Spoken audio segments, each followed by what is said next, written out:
capitalism, though. Up to a point. It's controlled, though, within boundaries.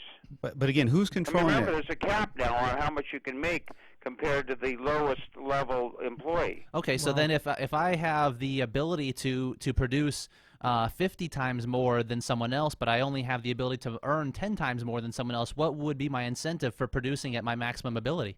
The wonderful satisfaction of contributing to your community and your state and your country and to mankind, and to benefiting and making society an enjoyable quality lifestyle for your family and for your coworkers and your neighbors. So, you have a social responsibility to people. But again, getting back to this, I like you, but I don't have a social resposibility. Yeah, but getting back, you don't have to like people to be of help to them. But Brian, getting back to the social, what's this major concern? This fear of your ability to be free. I mean, you're free when you're helping your fellow man. You're free when you're meeting your obligations. But it's in the definition. See, the problem here is that the definition of freedom should be for each individual. All of us choose different paths because we like to choose a path. We like to be in control of our life versus the way I look at it. You might make more money under socialism than you make under capitalism. But it's not money. The way I can't imagine the way I look at it, the way I look at this stuff is that in society there's two groups of people basically. Yeah. There's those who want to tell you what to do, and there's those people who want to be just left alone. And you choose one of those two paths, but based on the conversation we're having, it seems like someone ultimately would be telling everyone else what to do. And if you decided you didn't want to work, well, no, you're putting, you're manipulating this conversation here. You're putting words in my mouth. I didn't say that. You said that. Well, all right. Go ahead and reiterate your point. We are a democratic, socialist system, democracy. Okay. Freedom to live and freedom to be free. Okay. Much more than what you exist under or have under the capitalistic system. There's great many limitations. I mean, who is kidding who about democracy here? We talk about going over to Iraq to safeguard democracy in the world. What a bunch of hocus pocus. Well, we can agree with you on that point. I mean, obviously the foreign policy is probably the thing that libertarians agree with the socialists, definitely as far as the foreign policy, that we shouldn't be involved in other places in the world. We shouldn't have our military bases extended out that way. We really should be minding our own business in that sense. But if you're, what Jim was mentioning about one person telling everyone what to do, if it's a democracy, then it changes. But it wouldn't be one person. It would be a communal decision. Right. It wouldn't be one person. It would be 51% of the people. So 51% of the people are telling 49% of the people what to do, and they're bound by that in a democracy. Well, how is that freedom for those 49%? That's how democracy functions. That's exactly why we would oppose a pure democracy. That's why democracy is the antithesis of freedom. You can't have freedom in a democracy because you're always at the oppression of the majority. What you want is you don't want to be any responsibility. You're trying to wash your hands of being a responsible thinking individual. Oh, not at all. I want to be responsible for my own actions, and if I want to go out and get a job and earn a living and live the life that I've decided that I value. I don't want everything for free. I don't want a free house and free food and free health care and everything for free. I want to work for those things. They all and cost. vast unemployment benefits. Right. Health benefits cost. I mean, it's going to take money to provide health benefits. Oh, absolutely. I'm not trying to absolve myself or anyone else of responsibility. The idea here is that I want to be able to choose what I'm responsible for. Whether it's if I want to take care of my family, if I want to take care of my neighbors, those should be my choices, and there shouldn't be any number of people, whether it's one or a majority, that force that decision on me. I mean, how can that be freedom? I would say actually that when you serve your own interests, you're actually serving a public interest because that's how the economy works. People make trades. Well, you guys are talking about total liberty here. I mean, without responsibility. No, not without. That's total freedom, I'm responsible from your perspective. I'm responsible for the punishments and the rewards that I reap by living the life that I do.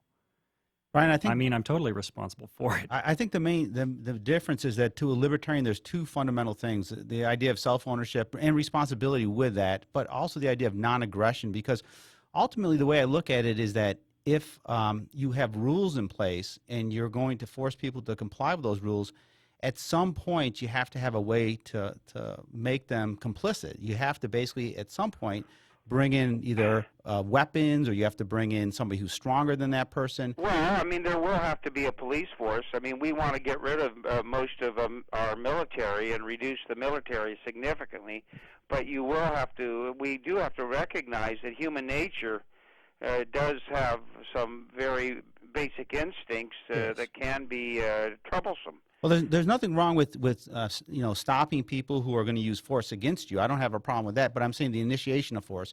So, for instance, how do we get into this idea that socialists are going to use force? I mean, educate me here. What are we supposed to be doing? Well, think about. We're not Stalin, you know. We're not going to have a Stalinist, centralized, doctrinaire, authoritarian, heavy-handed government that's dependent upon a big military to spank you or something. No, not the military, but think about it this way. If I'm a business owner and I decide I hire Richard and I won't pay Richard the minimum wage, let's say I pay Richard half the minimum wage. That's okay with me, sir. And it's okay with Richard. At some point, you're going to have to come, or someone's going to have to come, some group of people are going to have to say, Jim, no, you got to start paying Richard the minimum wage, so you're going to have to use force against me to make me do that. Wouldn't that be the case? Or otherwise, why your system wouldn't work unless force was used at some point to make me comply to those regulations? I'm not doing anything against Richard that he's not agreeing to. What do you mean by define force? Well, force could be that you lose your license to have a business. Right, and then I lose my ability to provide. What do you mean by force? Well, that would be force. Well, come in and close. But let's say that I decided I didn't want to even comply with that. So take my license away. I'm still going to operate my business. At some point, it has to go down to the point where someone has to come and stop you physically. Otherwise, the laws that would be in place to stop me from contracting with Richard for half the minimum wage wouldn't work. But you can take my license away. You can do whatever you want. I'm going to still operate my business.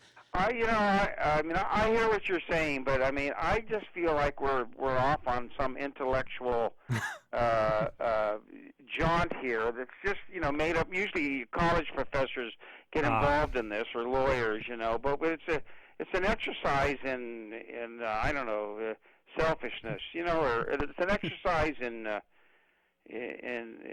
mean, it's not practical, or it doesn't have merit or value to what we really want to do and try to do. So I kind of take offense at it, actually. Oh. I'm not sure what part of that you would take offense at. I mean, if just to kind of go through the scenario, Jim would hire Richard at $7 an hour, which would be against the law. Richard would be okay with that. The community would suspend Jim's license, but he would continue to practice business anyway. I mean, what purpose, what function does the law have that Jim must pay Richard $15 an hour if nobody's going to enforce it? And if someone's going to enforce that, even though no one's being harmed in this transaction, Richard and Jim are both completely agreed that they're going to be paying $7 an hour for his work. At some point, to make him comply with the law, someone's going to have to use force to put him out of business. It seems like a valid question to me. Or Jim could stay in business. They just force me to demand $15. Well, Richard, your work's only worth $7 an hour, so. Agreed. You don't see that as being a valid question? Not really, no. So you're not going to answer the question? You lost me. Okay. Oh, we lost you. Okay. I mean, I'm running for president, and I'm a candidate, and we have a platform, sure. And we're into this philosophical stuff. Let's do it in a university debate or setting or something like that. I just can't buy into it. I actually think when I'm voting for somebody, it's more important to know how they see things philosophically than any platform, because the way they see the world is going to determine their decisions more than any platform. Well, there's people that live in concepts all their life, and they really don't know how to act, or they function on a verbal basis, but they can't relate, or they can't do things, or they can't achieve things. And I just think that there's a danger. We're kind of going off on a tangent here. And I just don't see the practicality of it or the value of it. Kind of lost in intellectual. Kind of lost in an intellectual direction. Yeah. Okay. Well, we actually have to go ahead and head out to a quick break here. So, Brian Moore, presidential candidate for the Socialist Party, thank you so much for joining us here on the Libertarian Solution on Independent 1310 KXM. It was a very interesting conversation.